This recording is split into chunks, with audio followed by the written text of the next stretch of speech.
Hello दोस्तों, आपका बहुत बहुत स्वागत है हमारे चैनल पर। आज की कहानी का शीर्षक है बेटे और बहू का घमंड। चलिए सुनते हैं आज की ये कहानी। उफ पापा जी, आपने पूरा घर ही गंदा कर दिया। अभी अभी राधा ने पोछा मारा था और आपने चप्पलों के निशान छोड़ दिए। थोड़ी तो समझ होनी चाहिए आपको। आप बच्चे तो हैं नहीं।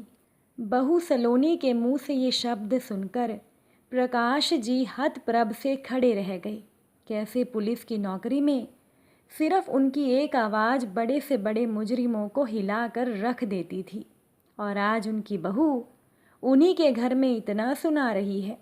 तभी पत्नी ने उन्हें सोफे पर बैठाते हुए कहा, कोई बात नहीं जी, बहू की बातों का क्या बुरा मानना, बस ज़ुबान की तेज है, बाकी उसके मन में ऐसा कुछ नहीं है।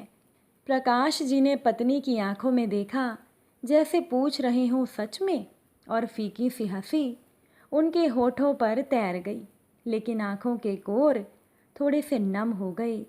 सोफे पर बैठे बैठे ही सोचने लगे, कितने जतन से इस घर को खड़ा किया था, एक एक तिनका अपने हिसाब से रखवाया था इस घरौंदे का, ताकि सेवावकाश के बाद पति पत्नी सुविधाओं के साथ आराम से रहेंगे। लेकिन आज सारी दुनिया उनके कमरे तक सिमट गई है। कमरे से बाहर निकलो तो कितना कुछ सुनना पड़ता था उन्हें। हॉल के अंदर फायर पिट बनवाया था कि ठंड के दिनों में वहाँ आग के सामने भुनी मूंगफलियाँ खाएंगे। लेकिन मजाल क्या कि बहू कभी सर्दी में आग जलाने दे। कहती थी कि पूरे घर में राख के कण फैलते हैं। फिर वो चिमनी वैसी ही रंगी पुती दिखती थी, एकदम उजली, क्योंकि बहू को वैसी ही पसंद थी। ये सब सोच ही रहे थे, तभी पत्नी हाथ में कॉफ़ी का मग लिए वहाँ उनके पास आ बैठी। पति को बहुत अच्छे से जानती थी कि वो अभी गुस्से में थे, और उनके हाथ की कॉफ़ी पीकर उनका गुस्सा शांत हो जाता था। पत्नी भी क्या करती। पति और बेटे अशोक के मोह में फंसी एक भारतीय नारी जो ठहरी। दोनों तरफ बैलेंस बनाते बनाते ही उनका जीवन कट रहा था। कभी बेटे की सुनती, कभी पति की। एक दिन सुबह सैर से लौटने के बाद पति पत्नी दोनों लॉन में बैठे थे। नौकर चाय रख कर गया। 2 की जगह 3 चाय का कप उन्हें अटपटा लगा, क्योंकि उनके अलावा चाय सिर्फ अशोक पीता था, और वो उनके साथ कभी चाय नहीं पीता था। उसने उनके साथ बैठना तो कब का छोड़ दिया था, फिर आज कैसे। तभी अशोक वहाँ आ बैठा, साथ में चाय पीने लगा। लेकिन अजीब सी चुप्पी। ये वही अशोक है जो छोटा था तो उसकी बातें ख़त्म ही नहीं होती थीं। प्रकाश जी कितना भी थके हों, अशोक के साथ खेलते ही थे। उसकी बातें तब तक ख़त्म नहीं होती जब तक कि वो उन्हें कहते कहते थक कर सो नहीं जाता। आज अजीब सी औपचारिकता ने अपनी जगह बना ली थी बेटे और पिता के बीच। तभी पत्नी ने उस खामोशी को तोड़ा। अशोक, अगले महीने ही तो सलोनी के भाई की बेटी की शादी है ना? हाँ माँ, उसी बारे में बात करने आया हूँ। लड़के वाले इसी शहर के हैं और वो यहीं से शादी करना चाहते हैं। सो सलोनी का परिवार शादी के लिए ये घर चाहता है। वो हमारे घर से शादी करना चाहते हैं। इसीलिए मैं चाहता हूँ कि जब तक भीड़ भाड़ रहेगी घर में, तब तक आप दोनों दीदी के पास चले जाओ। आप दोनों को भी भीड़ भाड़ से असुविधा होगी, और दीदी भी इसी शहर में तो है, तो आप लोगों को कोई तकलीफ़ भी नहीं होगी। आप दोनों का कमरा भी उनके काम आ जाएगा। ये सुनकर प्रकाश जी गुस्से से लाल हो गए, फिर भी अपनी आवाज़ को संयमित करके बोले, बहू के घर वालों को दूसरा घर दिला दो किराए पर, 10-15 दिनों के लिए। हम क्यों शिफ्ट हों कहीं? पापा, आप भी ना गजब करते हो। सलोनी के घर वाले हैं, हमारे इतने बड़े घर के रहते उनके लिए दूसरा घर देखें। अब सलोनी ने भी उन्हें कह दिया है, अब आप लोग अपना देख लो, वो यहीं आएंगे।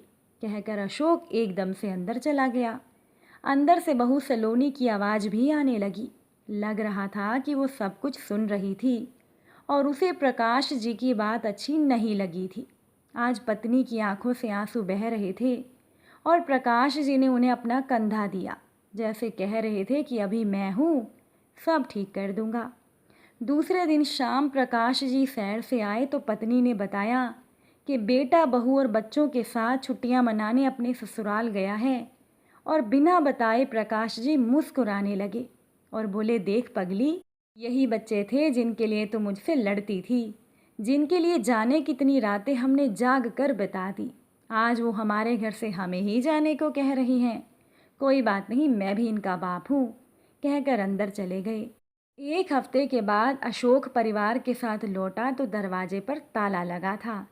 चौकीदार बैठा उन्हें देखते ही उनके पास पहुंचा। एक चाबी अशोक के हाथों में दी और एक चिट्ठी भी। चिट्ठी खोलकर पढ़ने लगा।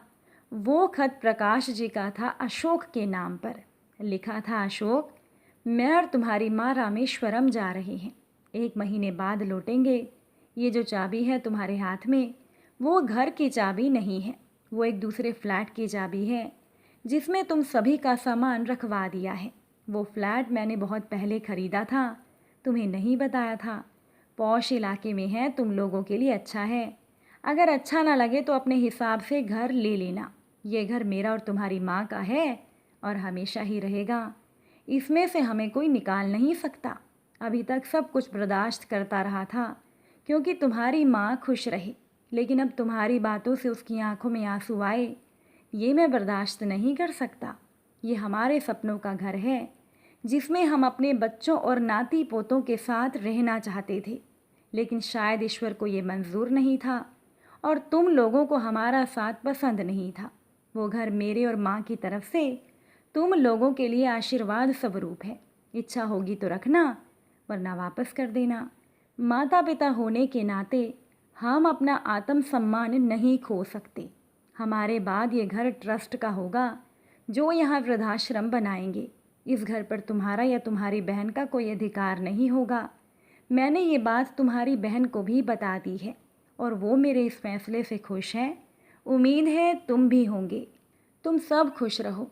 पिता का खत पढ़ते ही अशोक जड़ हो चुका था।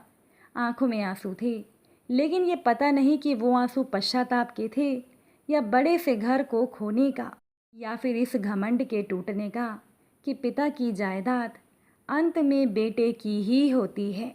अब अशोक के पास पछताने के अलावा और कुछ नहीं बचा था। दोस्तों, अगर आपको आज की ये कहानी अच्छी लगी हो तो वीडियो को लाइक और शेयर ज़रूर कीजिएगा। अगर आप इस चैनल पर नए हैं तो चैनल को भी सब्सक्राइब ज़रूर करिएगा। आज की ये कहानी सुनने के लिए आप सभी का बहुत बहुत धन्यवाद।